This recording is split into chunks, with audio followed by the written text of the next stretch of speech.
Notre psychologie n'est pas tombée du ciel. Tout ce qui se passe dans notre tête, nos émotions, nos raisonnements, nos sentiments et nos intuitions sont produits par des réseaux neuronaux ayant été façonnés par des centaines de millions d'années de sélection naturelle depuis l'apparition de la première cellule nerveuse.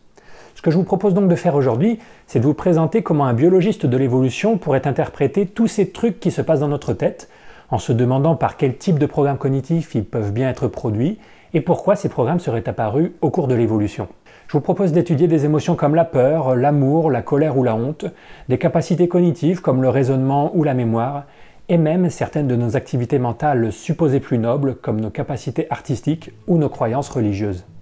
Pour certains d'entre vous, ce que je vais raconter aujourd'hui va paraître trivial, mais pour ceux qui n'ont jamais trop réfléchi à ces questions, cette vidéo pourrait vous valoir quelques moments d'illumination, ces moments de bon sens, mais oui bien sûr, comme on en parlait dans la dernière vidéo. Alors que votre vie mentale vous semble si familière parce que vous la côtoyez depuis des années, il y a une petite chance pour que cette vidéo transforme profondément la vision que vous en avez.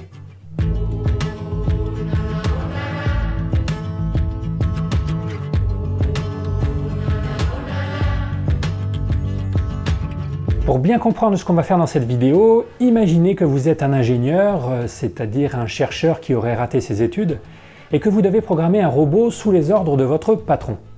Votre patron vous dit « Je veux que ce robot puisse marcher en terrain accidenté », donc vous allez créer un programme informatique qui permet au robot de se déplacer en terrain accidenté. Puis votre patron vous dit « Comme le robot n'est pas bien étanche, j'aimerais qu'il se mette tout seul à l'abri quand il pleut », donc vous allez créer un petit programme qui détecte la pluie. Puis votre patron vous dit « J'ai besoin que ce robot puisse m'apporter une bière quand je suis devant la télé », donc vous allez créer un petit programme qui permet d'ouvrir la porte du frigo et de reconnaître une bière à l'intérieur, etc. Et maintenant, imaginez qu'un stagiaire prénommé Jean-Augustin débarque dans votre boîte et que vous lui demandez de deviner quelle était l'idée derrière la tête de la personne qui a programmé le robot. À quoi sert le robot de façon générale et à quoi servent chacun des différents programmes qui tournent dans sa mémoire. Pour répondre à ces questions, le stagiaire devra faire ce qu'on appelle de la rétro-ingénierie. Il aura devant lui un système complexe et il devra essayer de comprendre comment il marche. Et pour faire ça, il fera principalement une analyse design-fonction dont on a déjà parlé. Par exemple, le stagiaire se rendra sûrement vite compte que le robot a un rapport particulier avec l'eau, que la présence d'eau dans son environnement change son comportement. Peut-être que Jean-Augustin commencera par penser que c'est un robot fait pour chercher de l'eau sur Mars, mais il se rendra ensuite compte que le robot a plutôt l'air d'être repoussé par l'eau.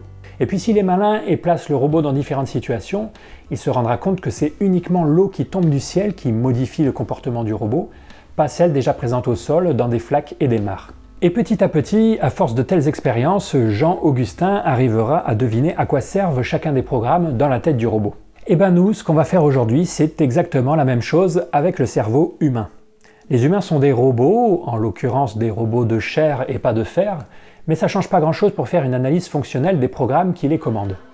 Les systèmes nerveux de ces robots de chair ont été façonnés par des centaines de millions d'années d'évolution. Et ce grand chantier a été supervisé par une architecte / ingénieure / bricoleuse, que l'on appelle sélection naturelle, et nous pouvons essayer de deviner quelle était l'idée derrière la tête de la sélection naturelle quand elle a créé tous ces systèmes nerveux, en effectuant des analyses design-fonction. J'aime bien dire que la psycho-évo, c'est l'esprit ingénieur appliqué à la psychologie humaine. On fait en quelque sorte le même boulot qu'un ingénieur qui va acheter le produit de la concurrence pour le décortiquer et essayer de comprendre comment il fonctionne. Sauf que là, le produit de la concurrence, il s'appelle le cerveau humain. Chacun d'entre nous l'a entre les deux oreilles depuis sa naissance et il est extraordinairement plus complexe que n'importe quel gadget technologique que vous pourrez trouver dans le commerce. D'ailleurs, petit aparté, je trouve ça dommage que les études pour devenir ingénieur soient si déconnectées de celles pour faire de la recherche fondamentale sur l'humain, parce que je pense que les personnes les plus à même de comprendre le travail que font les psychologues évolutionnaires, ce ne sont pas les chercheurs en sciences sociales, mais les ingénieurs. Et comme je sais qu'il y a pas mal d'ingénieurs qui suivent cette chaîne, je vous dédicace cette vidéo et je suis désolé que vous n'ayez pas eu le niveau pour continuer en thèse. Cette vidéo va donc parler rétro-ingénierie, mais par contre je n'aurai pas le temps de rentrer dans le détail de l'analyse design-fonction comme je l'ai fait pour le dégoût. Je vais vous parler d'un maximum de sujets, mais pour pouvoir faire ça, je vais être obligé de les survoler tous. Mon but aujourd'hui n'est pas de vous convaincre de quoi que ce soit, d'autant plus qu'il s'agit de recherches en cours. Mon but, c'est juste de vous présenter les réponses de chercheurs à qui on aurait posé la question « Tiens, toi qui as fait une analyse design-fonction détaillée de ce programme cognitif, si tu devais parier, tu dirais que c'est quoi la raison la plus probable pour laquelle ce programme a évolué ?» Mais je ne vais pas du tout vous présenter les raisons pour lesquelles ces chercheurs font ce pari.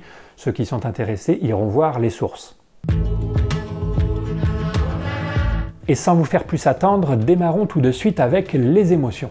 À quoi servent nos émotions? Et d'abord, c'est quoi une émotion? Un des premiers à s'être sérieusement intéressé à cette question, c'est Monsieur Darwin lui-même. Et comme je ne résiste jamais à vous présenter des petits morceaux de vie de cet être humain, on va faire un petit aparté historique. En 1859, dans l'origine des espèces, Darwin avait décidé de ne presque pas parler d'humains, parce qu'il se disait que sa théorie de l'évolution était déjà assez dure à gober comme ça, et qu'il allait déjà assez se faire défoncer pour ne pas se rajouter des difficultés en plus en parlant d'évolution humaine spécifiquement. Mais il a toujours eu envie de traiter du cas humain, c'est même quelque chose qu'il appelait le problème le plus grand et intéressant pour le naturaliste. Après la publication de l'origine des espèces, l'idée continue donc de lui trotter dans la tête, d'autant plus qu'Alfred Russel Wallace, qui avait co-découvert la théorie de l'évolution avec lui, commençait à raconter un peu partout de la merde sur l'évolution humaine. Wallace racontait que l'évolution c'était bon pour les animaux non humains, mais que chez les humains, elle s'était arrêtée et qu'une force mystique avait pris le relais. Wallace écrit par exemple que l'humain est un être à part, puisqu'il n'est pas influencé par les grandes lois qui modifient irrésistiblement tous les autres êtres organiques.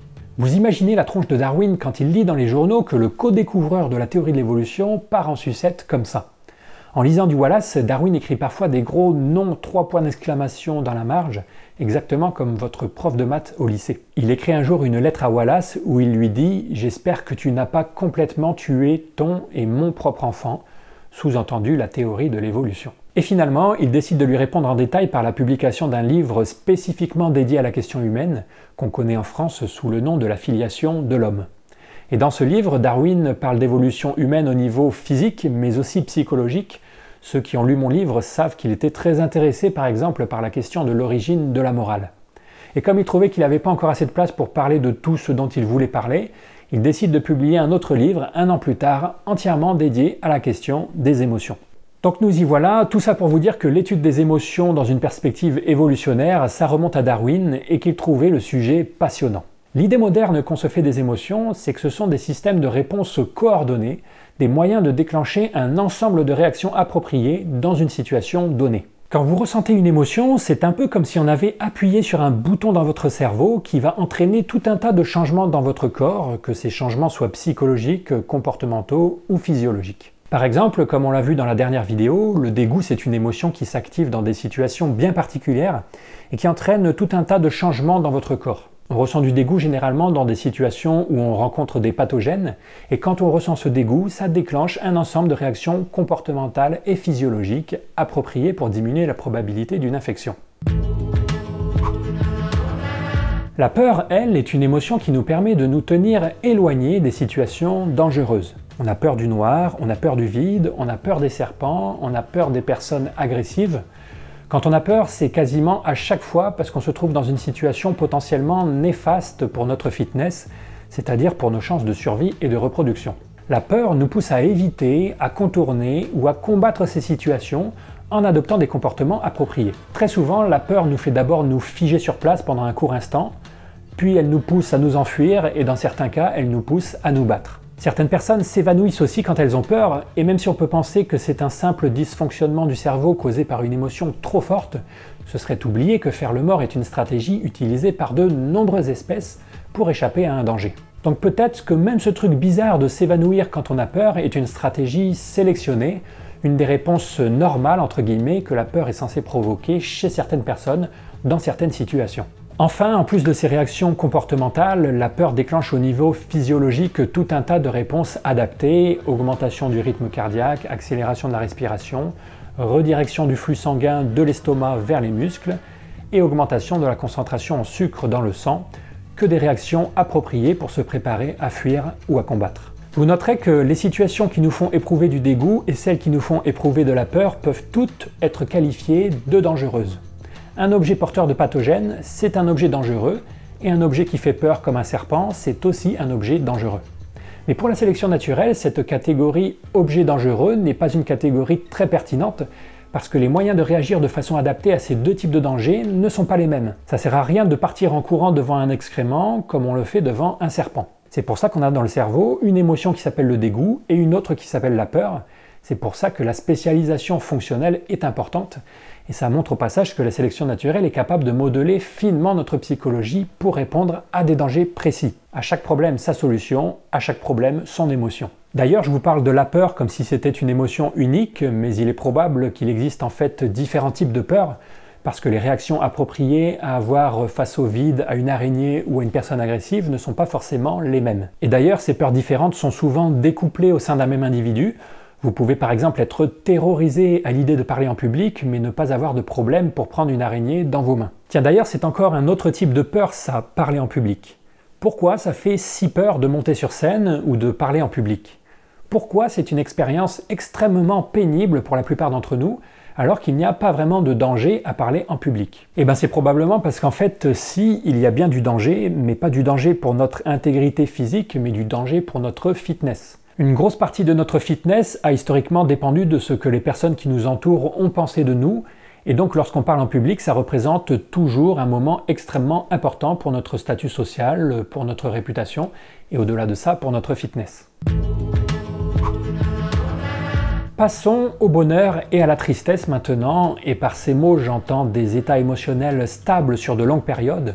Pour la tristesse par exemple, je parle plus de sentiments type déprime qui durent longtemps plutôt que de la tristesse passagère qui accompagne la sonnerie annonçant le cours de géologie. À première vue, bonheur et tristesse ont l'air simples à comprendre dans une perspective évolutionnaire.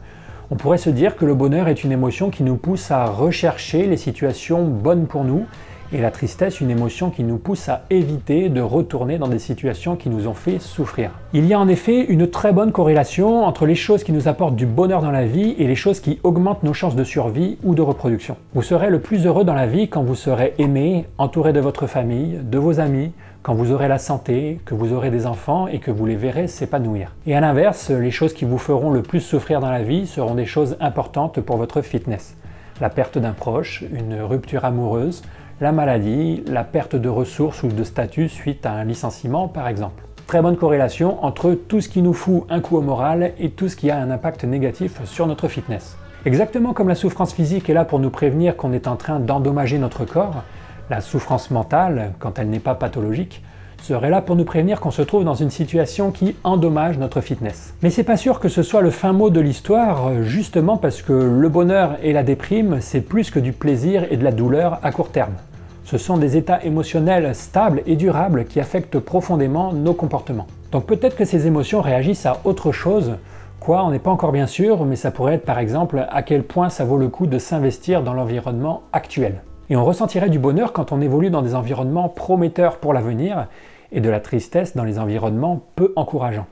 Ça expliquerait pourquoi les gens heureux sont souvent pleins d'énergie et débordants de projets, ravis de faire de nouvelles rencontres, prêts à faire confiance aux autres, et à se lever à 7 h du mat pour acheter des chocolatines à tout le monde, alors que les gens tristes, c'est tout le contraire. Ces comportements des gens heureux pourraient être adaptatifs, parce que dans des environnements prometteurs, on aura souvent plus de retour sur investissement pour chaque unité de temps ou d'énergie qu'on investit. Passons à la colère. La colère, ça pourrait être l'émotion qu'on ressent quand on repère dans notre environnement une personne qui ne nous donne pas assez d'importance, qui fait trop passer ses propres intérêts avant les nôtres. Le but de la colère, ce serait de faire en sorte que cette personne reconsidère sa position et nous accorde un peu plus d'estime. Et le changement comportemental qui permettrait d'atteindre cet objectif, c'est ce qui se passe quand quelqu'un se met en colère, c'est-à-dire très souvent la menace physique, ou la menace de ne pas vous accorder certains bénéfices. Rappelez-vous de vos parents, quand ils se mettaient en colère, soit ils vous filaient des baffes, si vous avez grandi au XXe siècle, soit ils vous envoyaient dans votre chambre et vous privaient de sortie le week-end. La colère serait donc un moyen évolué par sélection naturelle pour faire pression sur les autres et les amener à changer leur comportement. Bon, et puis comme dans mes vidéos sur la morale, je rappelle que c'est pas parce que nous serions naturellement, entre guillemets, faits d'une certaine façon, que ça justifierait certains comportements. C'est pas parce que la colère amènerait souvent naturellement à la violence que cette violence serait plus tolérable. C'est pas de ma faute si la colère s'accompagne souvent de violence, c'est pas moi qui ai choisi comment les humains sont faits, sinon je nous aurais mis une tireuse à bière à la place du nombril. On est des humains, on a certaines prédispositions à certains comportements dans certaines situations, ça sert à rien de le nier, et c'est pas non plus pour ça qu'on peut rien y faire. Passons à l'amour. Comme pour la peur, il faut distinguer différentes sous-catégories d'amour. L'amour paternel ou maternel d'abord, donc l'amour d'un père ou d'une mère pour son enfant, Pas grand chose d'original à dire là-dessus, ça serait l'émotion qui nous permet de prendre soin des robots de chair dans lesquels on a fourré la moitié de nos gènes. Oui, j'ai décidé d'être romantique pour parler d'amour. L'amour pour nos parents, le premier dont on fait l'expérience dans notre petite vie d'humain, n'est pas très mystérieux non plus. Étant donné qu'on obtient la majorité de nos ressources de nos parents pendant de nombreuses années, c'est plutôt utile d'avoir une émotion qui nous fait apprécier leur compagnie. L'amour romantique, lui, est plus intéressant. Pourquoi, à un moment donné dans notre vie, ou même plusieurs fois au cours de notre vie, on se met à éprouver une passion dévorante pour un autre humain, à vouloir passer tout notre temps avec lui, à faire des centaines de kilomètres pour le rejoindre, et à accepter de regarder L'amour est dans le pré avec lui?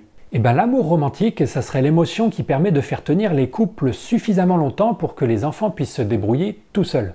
Alors oui, je sais, dit comme ça fait pas du tout romantique, mais il faut se rendre compte qu'on a un problème de taille dans l'espèce humaine, comparé à d'autres espèces, c'est que nos bébés sont immatures très longtemps. C'est une particularité probablement liée à la taille de notre cerveau. Le cerveau humain aurait besoin de beaucoup de temps pour arriver à maturité.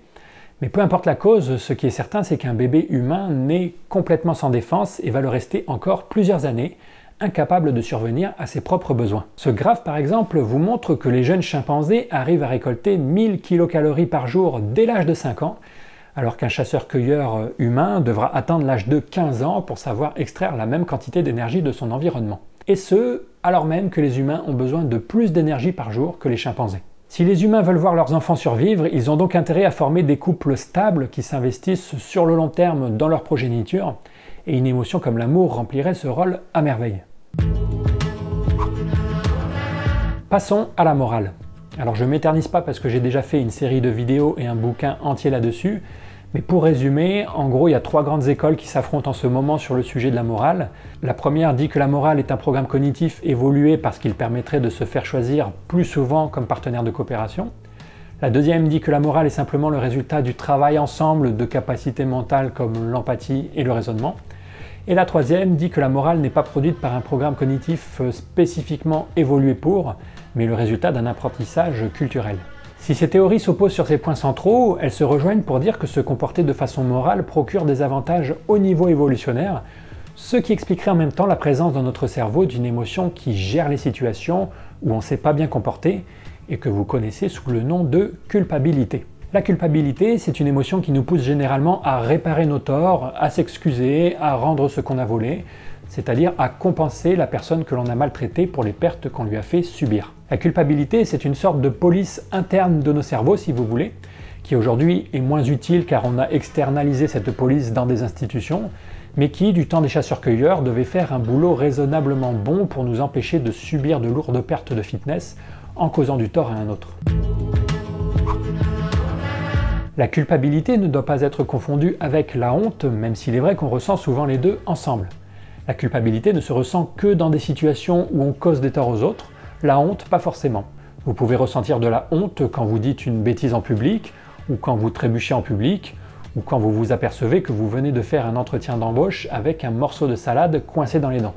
La réponse comportementale associée à la honte, c'est que vous avez envie de vous cacher, on a envie de se faire tout petit quand on a honte, de s'extraire du regard des autres, ou alors on va mentir sur ce qui s'est passé, on va essayer de détruire l'épreuve. Mais par contre, on ne ressent pas d'envie de réparer des torts comme dans le cas de la culpabilité.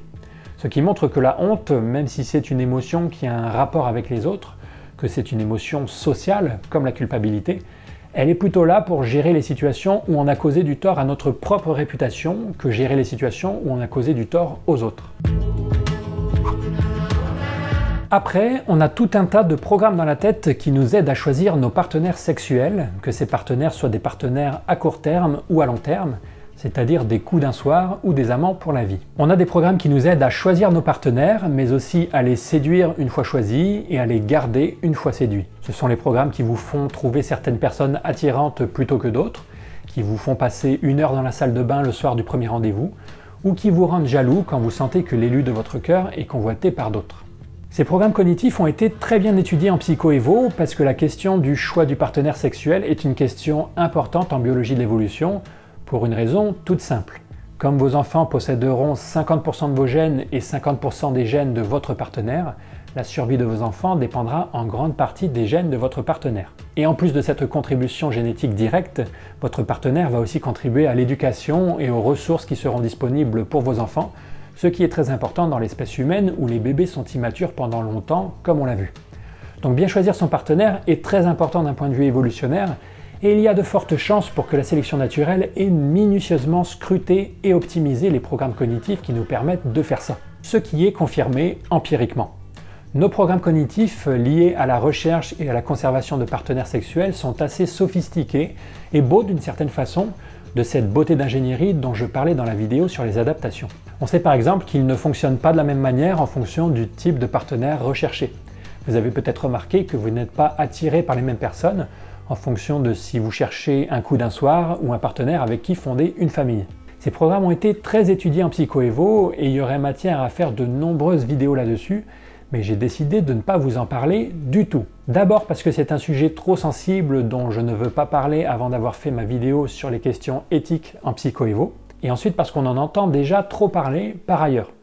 En fait, quand vous entendez parler de psycho-évo dans les médias et sur internet, c'est généralement pour parler de la recherche sur ces programmes cognitifs liés au sexe. Et si on en parle beaucoup, c'est parce que la psycho-évo et les sciences cognitives en général ont mis en évidence des différences dans la façon dont ces programmes fonctionnent chez les hommes et chez les femmes. Ces différences ne sont pas du tout surprenantes pour un biologiste de l'évolution, parce que les hommes et les femmes n'ont pas été confrontés exactement aux mêmes problèmes au cours de l'évolution, et qu'on s'attend donc à ce que les outils qu'ils ont dans la tête pour résoudre ces problèmes ne soient pas exactement les mêmes. Mais c'est pas non plus surprenant parce qu'on retrouve déjà les mêmes différences mâle-femelle dans plein d'autres espèces animales et qu'il n'y a pas de raison que ce soit différent dans l'espèce humaine. Mais bien sûr, commencer à raconter qu'il existe des différences cognitivo-comportementales entre hommes et femmes reste très sensible sociétalement et politiquement parlant, si bien que ces recherches sont souvent reprises et largement partagées dans les médias, et que dans la tête de beaucoup de gens, la psycho-évo est devenue la discipline qui étudie les différences hommes-femmes. Et moi, comme un de mes buts avec cette série de vidéos, c'est de casser cette image et de vous montrer que la psycho-évo c'est bien plus que ça, non seulement parce qu'elle étudie la cognition humaine dans son ensemble, mais aussi parce qu'au-delà de ça, c'est un programme de recherche ambitieux qui a pour but de réaliser la jonction sciences naturelles, sciences sociales. J'ai décidé de ne pas vous parler du tout de cet aspect de notre cognition. Certains d'entre vous trouveront dommage cette intrusion du politique dans mon programme scientifique, mais de façon pragmatique, je dois choisir mes combats, et pour moi, le combat de donner une image correcte de la psycho-évo au plus grand nombre est plus important que le combat de vous informer sur un aspect particulier de notre cognition, aussi important soit-il dans la tête de certains et certaines d'entre vous, bande de petits coquinous.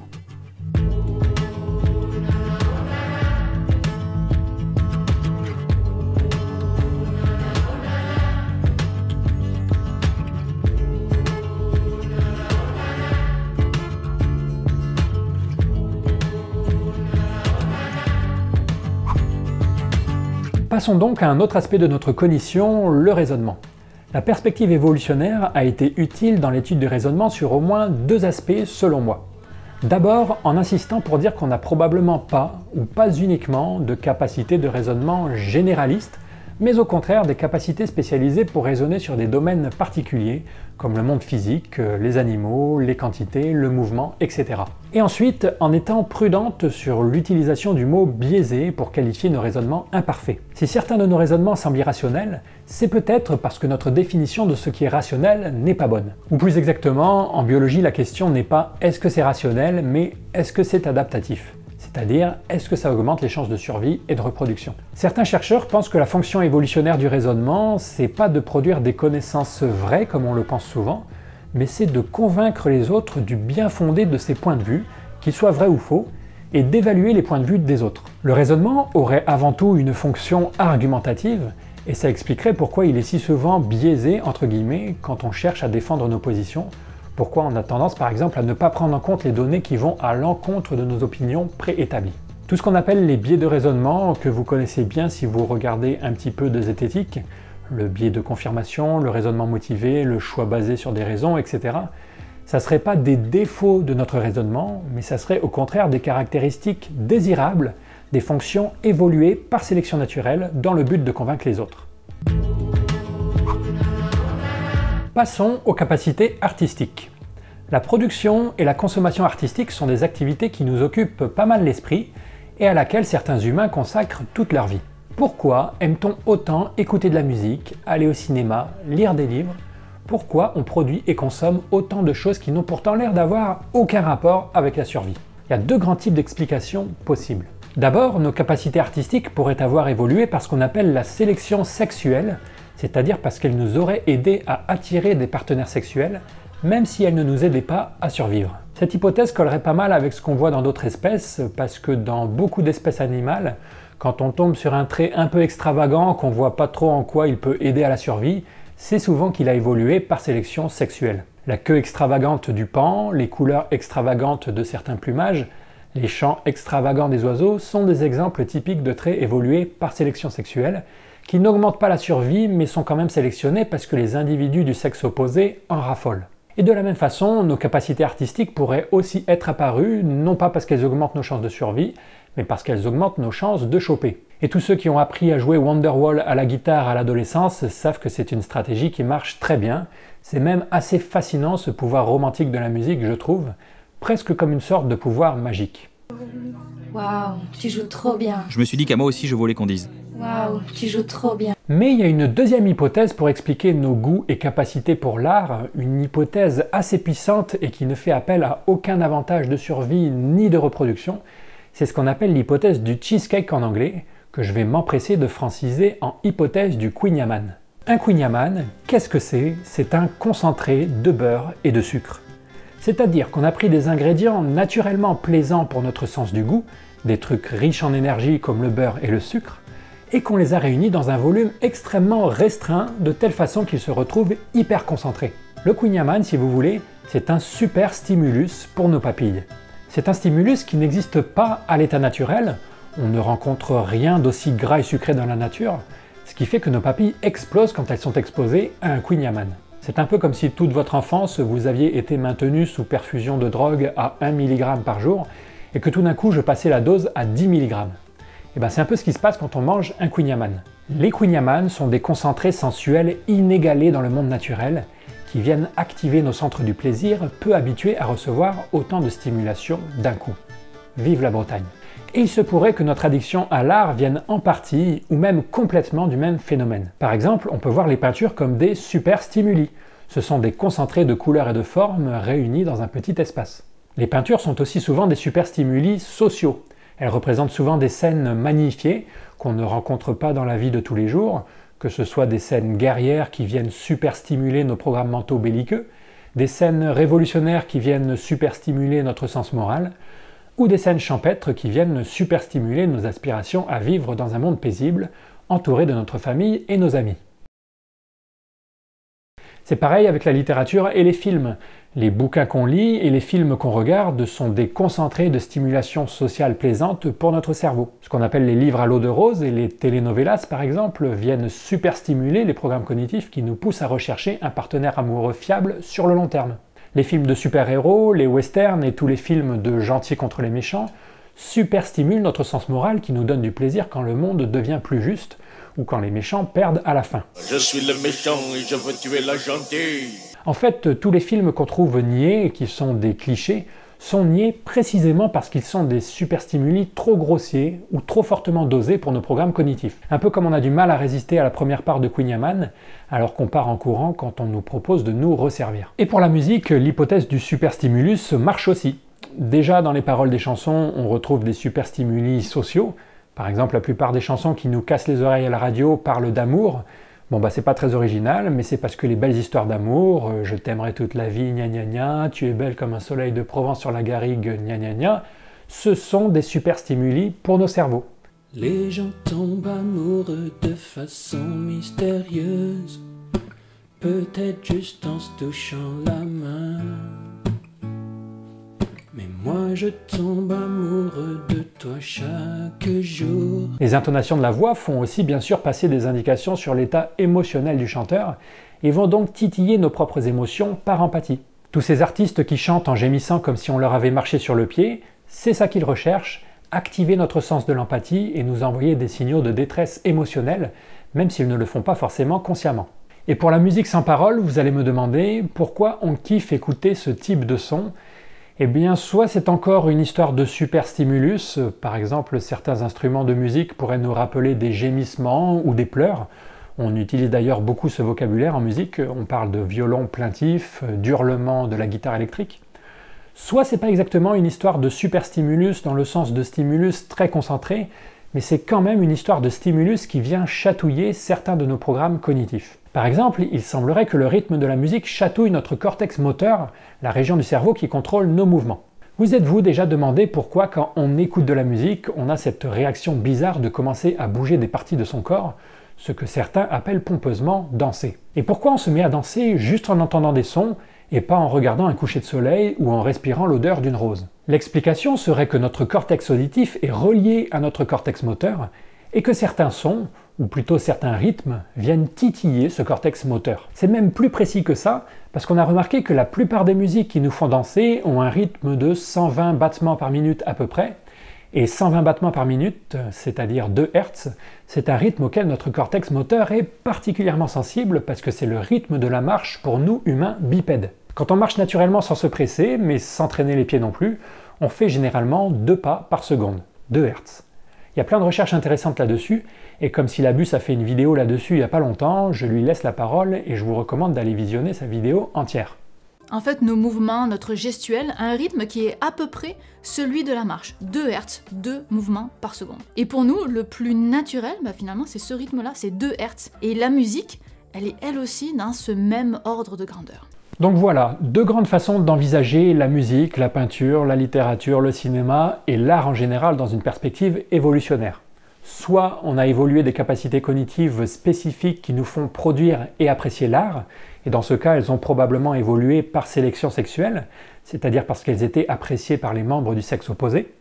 Soit on n'a pas de capacité spécifique pour l'art, et dans ce cas, l'art nous plaît uniquement parce qu'il s'agit de superstimuli qui viennent chatouiller certains de nos programmes cognitifs. Pour reprendre le vocabulaire que j'ai introduit dans l'avant-dernière vidéo, soit notre goût pour l'art est une adaptation directement produite par la sélection naturelle, soit c'est un sous-produit d'autres adaptations, c'est-à-dire que l'art doit son existence à certains de nos programmes cognitifs qui ont évolué pour des raisons tout autres que la production et l'appréciation de l'art. Passons à la religion, que je vais définir ici comme une croyance en l'existence d'êtres supernaturels. Comme l'art, la religion peut être expliquée avec des hypothèses adaptatives ou des hypothèses non adaptatives. Je vous ferai sûrement un jour une vidéo entière sur la religion, mais rapidement, on peut considérer la religion de 2 façons. Soit comme une adaptation, soit comme un sous-produit d'autres capacités cognitives. Dans le premier cas, certains chercheurs étudient la possibilité que la religion aurait évolué parce qu'elle favorisait la coopération à large échelle. Se sentir observé par un être supernaturel pousserait à bien se comporter, et en plus, comme les religions s'accompagnent souvent de rites et d'interdits très coûteux, c'est-à-dire qu'on passe plein de temps à prier, on s'interdit des nourritures, des activités, etc., suivre ces rites serait un indicateur fort que vous êtes prêt à faire passer les intérêts de votre groupe avant les autres.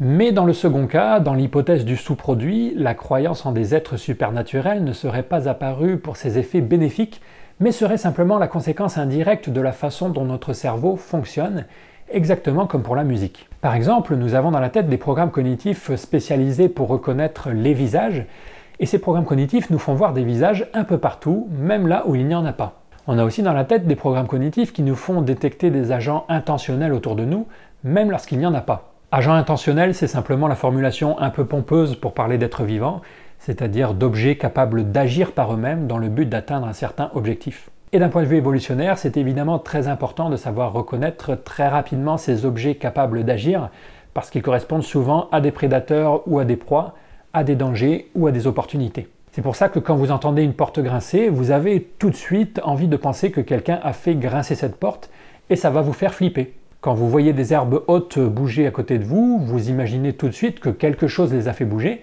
vous vous dites pas que c'est arrivé par hasard. Et certaines personnes, quand elles voient une pandémie débarquer dans le monde, elles se disent tout de suite que cette pandémie n'est pas arrivée là par hasard, mais qu'elle a été créée intentionnellement par quelqu'un. Toutes ces interprétations intentionnelles du monde, c'est probablement parce qu'on a dans la tête un programme cognitif chargé de détecter des agents intentionnels, et que ce programme a été réglé par la sélection naturelle pour être un peu plus sensible que ce qui serait strictement nécessaire. D'un point de vue évolutionnaire, il vaut mieux en effet voir du danger là où il n'y en a pas, que de ne pas en voir et en subir les conséquences. Je dis d'un point de vue évolutionnaire, mais c'est un principe qui se retrouve ailleurs.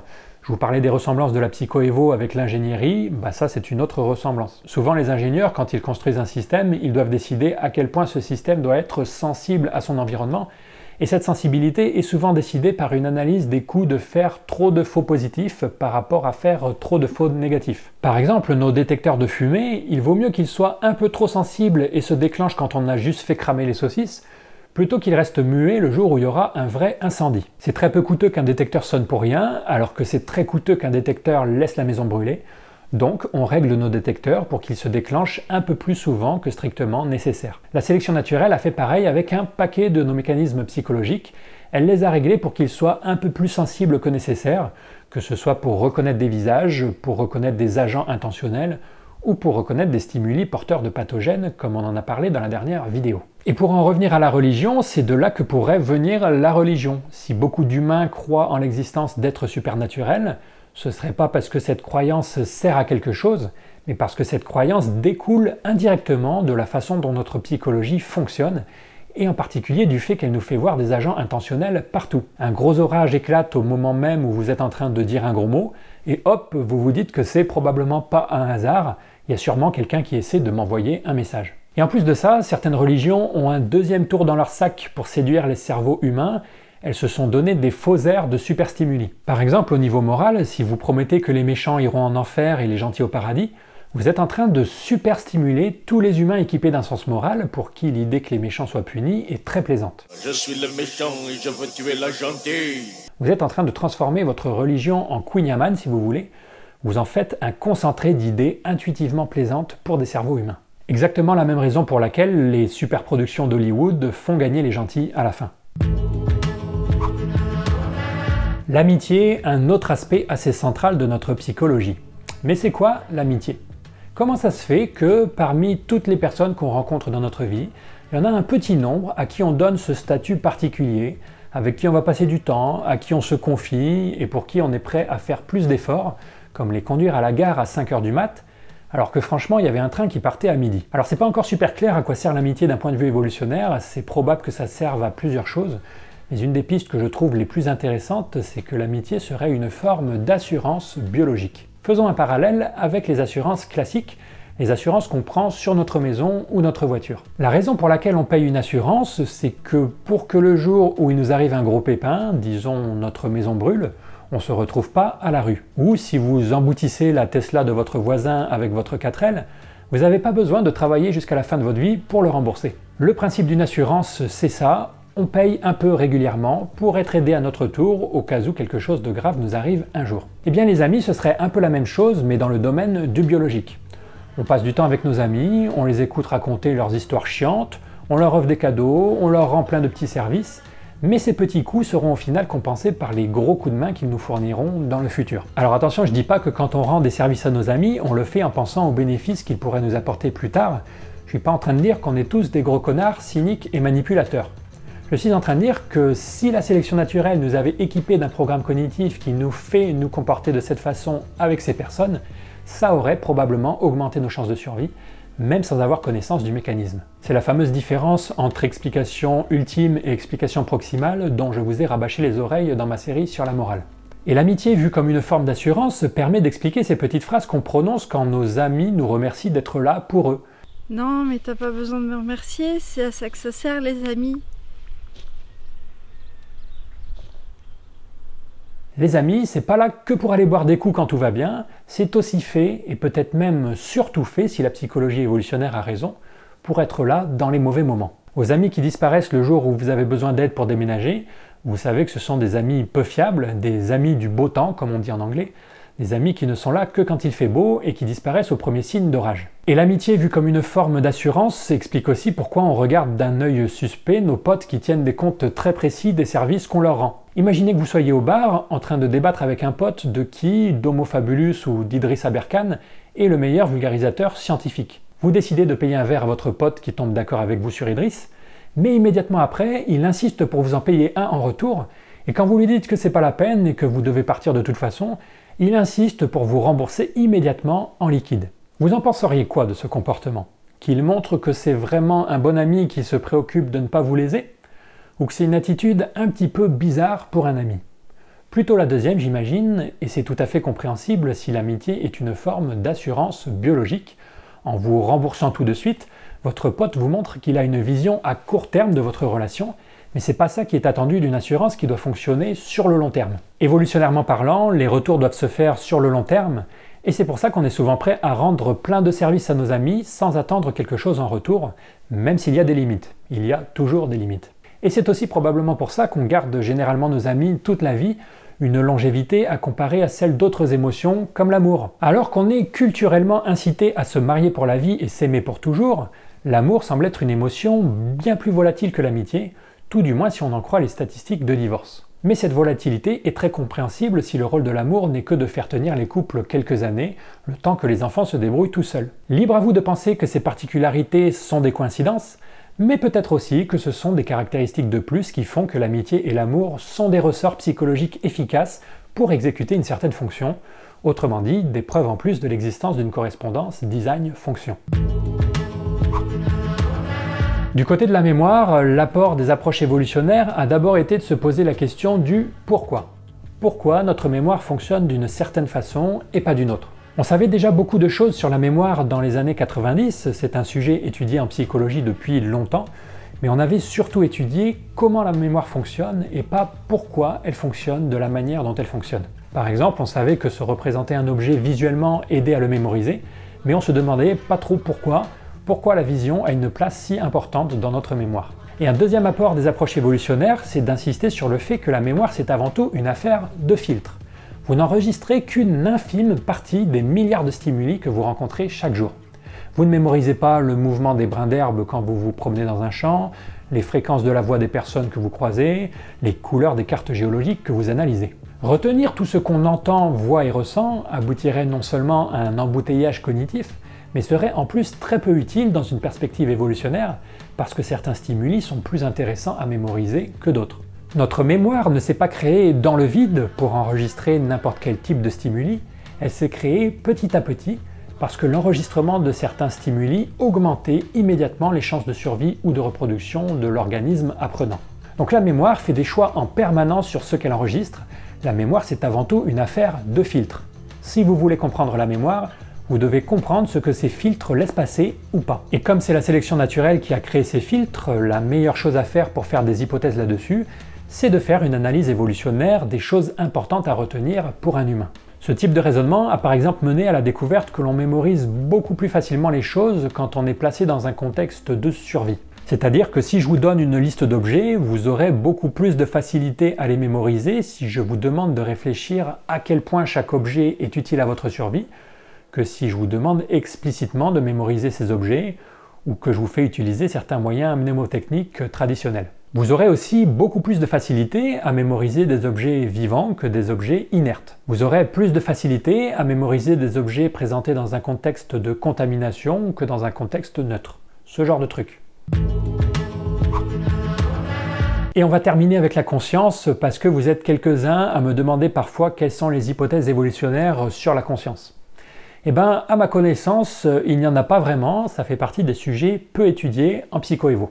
Je sais pas vraiment pourquoi, mis à part peut-être que la conscience c'est un truc vraiment bizarre pour un biologiste de l'évolution, je veux dire encore plus bizarre qu'elle ne l'est déjà pour un philosophe, parce qu'on voit pas bien l'intérêt évolutionnaire de produire des sensations conscientes. Ça n'a pas l'air d'augmenter les chances de survie ou de reproduction d'avoir des ressentis subjectifs. Tant qu'un programme cognitif produit les effets pour lesquels il a été sélectionné, ça devrait suffire. La conscience est donc un mystère autant en psycho-évo qu'en philosophie de l'esprit, mais je mets quand même une petite pièce pour parier sur le fait que si un jour le problème de la conscience est résolu, la solution sera plutôt venue du côté de la théorie de l'évolution que du côté de la mécanique quantique.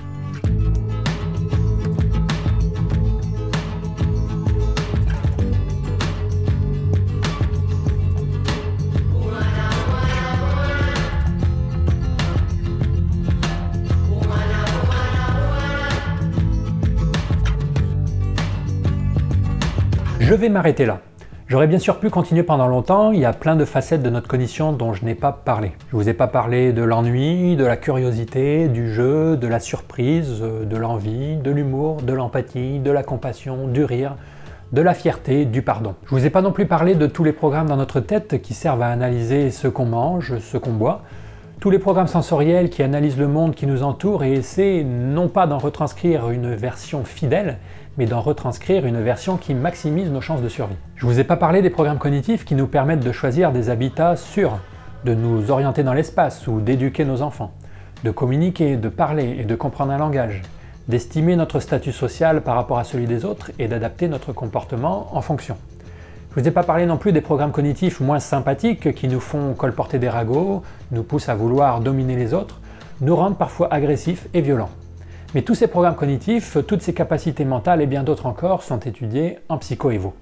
La cognition tout entière peut être étudiée dans une perspective évolutionnaire. Et je rappelle que si vous avez trouvé cette vidéo un peu spéculative, c'est tout à fait normal, j'ai fait que vous présenter les meilleures hypothèses des chercheurs qui bossent sur ces sujets. Mais sachez que pour chacune de ces hypothèses, on peut faire la même chose que ce qu'on a fait pour le dégoût, on peut faire une analyse de correspondance design-fonction, à la fois rétrospective et prédictive, pour essayer de deviner la raison première pour laquelle une capacité cognitive a évolué. La vidéo n'est cependant pas tout à fait terminée, je voudrais terminer avec quelques remarques importantes sur tout ce qu'on vient de voir. Ça va ressembler un petit peu aux remarques que j'ai faites à la fin de ma dernière vidéo sur le dégoût, mais c'est pas grave si je me répète, d'abord parce que je suis sûr que vous avez déjà oublié tout ce que j'ai dit, et ensuite parce que vu les paradigmes dominants actuellement en sciences sociales, ce sont des choses que je ne répéterai jamais assez. D'abord, très important, le fait que tous ces programmes cognitifs dont on vient de parler aient évolué par sélection naturelle ne veut pas dire qu'on ne va pas retrouver de la variabilité culturelle dans les comportements. La variabilité culturelle est tout à fait possible et même probable en présence de programmes cognitifs universels. Comme dans le cas de la morale, comme dans le cas du dégoût, on a souvent tendance à balayer d'un revers de la main l'existence d'une cognition universelle, sous prétexte qu'il existerait des cultures ou des époques où les productions humaines étaient différentes de celles d'aujourd'hui. Un sens moral universel? Impossible, vu la variabilité des jugements moraux dans le monde. Des visages intrinsèquement plus beaux que d'autres? Impossible, les canons de beauté d'aujourd'hui sont bien différents de ceux d'hier. La musique et la danse, le produit de programmes cognitifs évolués? Impossible, les danses traditionnelles de Papouasie n'ont rien à voir avec les marches militaires occidentales. Même l'universalité de l'amour est parfois remise en cause. Vous entendrez parfois dire que l'amour romantique est une invention européenne qui n'existait pas avant que les troubadours du Moyen-Âge ne se mettent à le chanter. C'est la poésie qui a créé l'amour et pas l'amour qui a créé la poésie, vous entendrez parfois. En fait, il n'y a pas une seule capacité cognitive dont l'universalité n'a pas été remise en cause par les sciences sociales sur la base de cette variabilité comportementale observée. Mais comme je vous l'ai expliqué en long et en large dans ma vidéo Bisounours et dans ma vidéo précédente, la variabilité culturelle est pourtant parfaitement compatible avec l'existence d'une cognition universelle. C'est pas parce qu'on observe une énorme diversité de musiques dans le monde qu'on ne retrouve pas certaines régularités dans ces musiques en creusant un peu, comme le rythme de 2 Hz dont on a parlé tout à l'heure. C'est pas parce qu'en France on aime le roquefort et pas en Thaïlande qu'on ne partage pas tous le même sens du goût qui nous fait apprécier les aliments gras et rejeter les aliments amers. C'est pas parce que certaines sociétés ont historiquement parfois abandonné leurs personnes âgées que les individus dans ces sociétés étaient dépourvus de tout sens moral. La variabilité culturelle est compatible avec l'existence de programmes cognitifs universels parce que, je sais que je radote, mais c'est très important de retenir ça, nos programmes cognitifs sont très sensibles à l'environnement dans lequel ils fonctionnent et très dépendants des informations qu'ils reçoivent pour fonctionner. Vous avez sûrement déjà entendu parler de certains reptiles dont le sexe est déterminé par la température d'incubation des œufs. En dessous d'une certaine température, tous les œufs donnent des mâles, et au-dessus, tous les œufs donnent des femelles, ou inversement. Si les reptiles ont ce super pouvoir, c'est parce qu'ils ont des gènes qui sont sensibles à ce paramètre environnemental, des gènes qui vont être exprimés différemment en fonction de la température. C'est un de ces exemples impressionnants qui montre que la sélection naturelle peut produire des mécanismes extrêmement sensibles à l'environnement et qui peuvent changer un être vivant en profondeur. Un autre exemple encore plus frappant peut-être, c'est celui de l'hermaphrodisme de certains poissons. Vous avez un groupe de poissons avec un mâle et plein de femelles, et si un jour le mâle meurt, paf, une femelle change de sexe et prend sa place. Cette fois, c'est plus l'environnement physique, mais c'est l'environnement social qui induit des changements physiologiques et psychologiques importants. Et c'est en fait encore plus incroyable que ça, parce que seule la femelle dominante du groupe change de sexe, pas les autres. Ça veut dire que dans ces espèces de poissons, ces poissons femelles ont des gènes qui leur disent, métaphoriquement bien sûr, toi tu changes de sexe, mais uniquement s'il n'y a plus aucun mâle autour de toi, et uniquement si tu es la femelle dominante du groupe. Si c'est pas une prise en compte fine de l'environnement, je sais pas ce que c'est. Le message que j'essaie de faire passer, c'est que la sélection naturelle peut parfaitement produire des adaptations très sensibles à l'environnement, qui fonctionnent différemment en fonction de l'environnement, et qui modifient profondément un être vivant en conséquence. Et il n'y a aucune raison de penser qu'on n'a pas dans la tête ce même genre d'adaptation qui fonctionne différemment en fonction de leur environnement physique ou social. C'est pour ça que quand vous observez des comportements différents dans des sociétés différentes, vous ne pouvez pas en conclure que ça rejette la thèse de programme cognitif évolué. La variabilité des comportements peut être un produit voulu entre guillemets par la sélection naturelle. C'est quelque chose de très important. Et si ces sujets vous intéressent, ou au contraire si vous n'avez rien compris à ce que je viens de dire, ne manquez pas la prochaine vidéo parce que je vais revenir en détail dessus. De façon générale, la culture ne sera jamais une explication alternative au biologique parce que culture et biologie sont en interaction permanente. La culture est à la fois un produit de nos programmes cognitifs, c'est-à-dire que toutes nos lois, nos productions artistiques, nos coutumes et nos institutions ont été créées par des cerveaux. Mais la culture est aussi un des stimuli de notre environnement qui peut venir influencer la façon dont nos programmes cognitifs fonctionnent. Si vous voulez comprendre une production humaine comme la musique, vous avez donc à la fois besoin de comprendre nos programmes cognitifs, par exemple savoir qu'ils sont particulièrement sensibles à la fréquence de 2 Hz, et vous avez besoin de comprendre tous les environnements qui peuvent venir modifier la façon dont ces programmes fonctionnent, comme par exemple une enfance passée à n'écouter que du Joe Dassin. C'est ça l'objectif central pour les chercheurs en sciences sociales du XXIe siècle, arriver à comprendre comment toute la panoplie des comportements humains qu'on observe est produite par l'interaction d'une psychologie évoluée et universelle, riche en programmes cognitifs sophistiqués, et un environnement physique, social et culturel lui aussi très riche. Et tous les mots sont importants dans cette phrase. Notre psychologie évoluée est riche, on n'a pas 3 émotions qui se battent en duel, on a des dizaines, des centaines, voire en fonction de comment vous découpez le cerveau, des milliers de programmes cognitifs qui tournent en permanence. Et ces programmes cognitifs sont sophistiqués, ce ne sont pas des bêtes associations stimulus-réponse, ce sont des programmes qui peuvent être très sensibles à leur environnement. N'opposez donc jamais universalité cognitive et variabilité culturelle. Vous vous dites peut-être que je radote et que vous avez compris le message depuis longtemps, mais juste avant de tourner cette vidéo, j'ai encore regardé 2 vidéos de collègues vulgarisateurs qui soutiennent cette opposition entre variabilité culturelle et universalité cognitive. Comme d'habitude, je ne cite pas de nom pour ne vexer personne, mais si vous regardez de la vulgarisation de personnes qui ont eu une formation en sciences humaines et sociales traditionnelles, vous voyez sûrement à quoi je fais référence. Et si mes vidéos à moi ne font que 10 000 vues, les vidéos dont je vous parle en font des centaines de milliers, ce qui veut dire que des centaines de milliers de personnes sont encore aujourd'hui, en 2021, familiarisées avec cette opposition variabilité-universalité qui n'a pourtant plus lieu d'être, et c'est pour ça que je continuerai à insister dessus. L'universalité de nos programmes cognitifs n'est pas non plus incompatible avec l'existence d'une variabilité interindividuelle. C'est pas parce que je dis que la colère, l'amour ou le dégoût font partie des logiciels que tous les représentants de l'espèce humaine ont dans la tête, que tout le monde va les exécuter tout le temps de la même façon ou aussi souvent. Je pense qu'on connaît tous des personnes qui s'énervent plus souvent que d'autres, qui tombent plus souvent amoureuses que d'autres ou qui sont plus sensibles à la musique que d'autres. Une partie de cette variabilité peut venir d'environnements différents, mais une partie peut aussi venir de ce qu'on appelle communément des personnalités différentes. J'en parle pas, mais l'étude des origines de ces personnalités est elle-même un sujet passionnant, qu'elle soit le fruit de processus stochastiques au cours du développement de l'enfant ou le produit direct de la sélection naturelle. N'oubliez pas non plus que même si je n'ai fait que parler d'humains dans cette vidéo, je ne suggère pas que tous ces programmes cognitifs dont on a parlé sont spécifiquement humains. Certains le sont sûrement, mais beaucoup d'autres, comme la peur ou la colère, sont probablement partagés avec d'autres espèces, qu'elles nous soient proches ou non. Et l'étendue du recouvrement entre notre psychologie et celle des autres espèces est aussi loin d'être bien connue. Enfin, dernière chose, si j'ai avancé beaucoup d'explications adaptatives dans cette vidéo, c'est-à-dire que j'ai souvent dit cette capacité cognitive pourrait avoir évolué parce qu'elle apporte tel bénéfice, vous remarquerez que je me suis limité aux grandes fonctions mentales. Parce que comme je vous l'avais expliqué dans ma vidéo sur les lunettes, il ne faut pas chercher une explication adaptative à tous les comportements, et il faut toujours être le plus parcimonieux possible quand on génère ces hypothèses adaptatives. Par exemple, si vous observez que les humains passent beaucoup de temps à pleurer leur mort au cimetière, alors que ça n'a pas l'air d'apporter beaucoup de bénéfices de survie ou de reproduction, vous n'avez pas besoin de vous mettre tout de suite à la recherche du bénéfice caché que peut apporter ce comportement. Peut-être qu'honorer ses morts au cimetière est un de ces comportements qu'on a appelé sous-produit dans l'avant-dernière vidéo, c'est-à-dire un comportement pas directement apparu pour ses bénéfices, mais plutôt produit par une capacité cognitive qui a évolué pour d'autres raisons.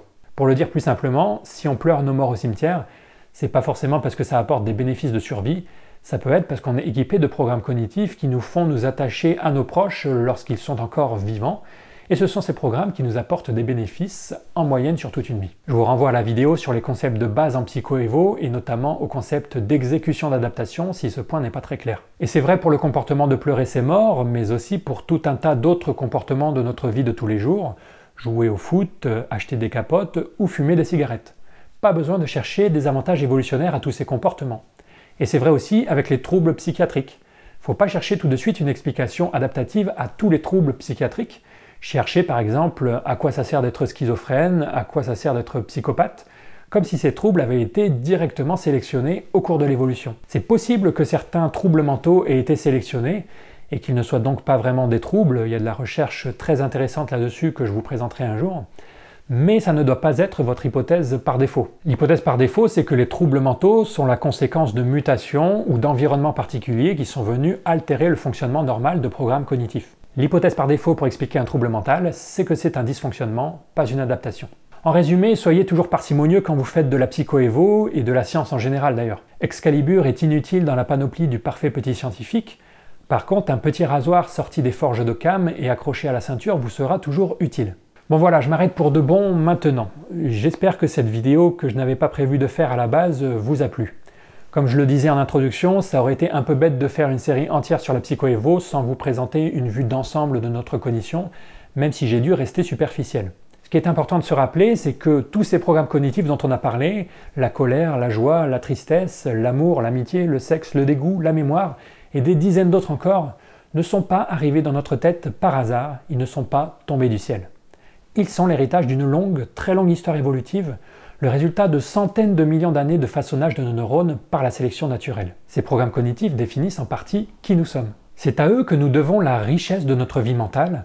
Ce sont eux qui vont, tout au long de notre vie, nous faire aimer, rire, pleurer, souffrir ou danser la tectonique sur un morceau de musique. Parce qu'ils sont universels, ce sont eux qui nous connectent à tous les autres humains sur Terre, non seulement ceux d'aujourd'hui, mais aussi tous ceux qui sont passés avant nous ces 300 000 dernières années. Comme nous, ces humains aimaient, riaient, pleuraient et souffraient, et comme nous, ils n'étaient que les dépositaires de ces programmes cognitifs, les incarnations matérielles temporaires d'algorithmes qui nous survivront et permettront à de nouvelles générations d'expérimenter ce que ça veut dire d'être humain.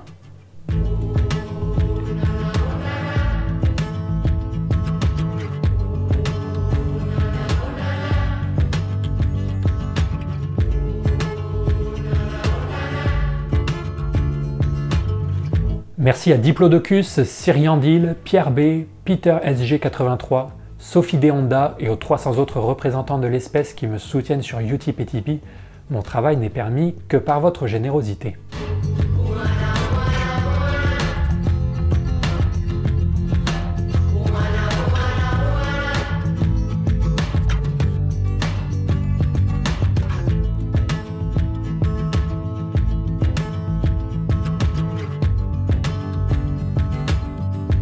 Baby, je t'aimerai jusqu'à qu'on ait nos 70 ans,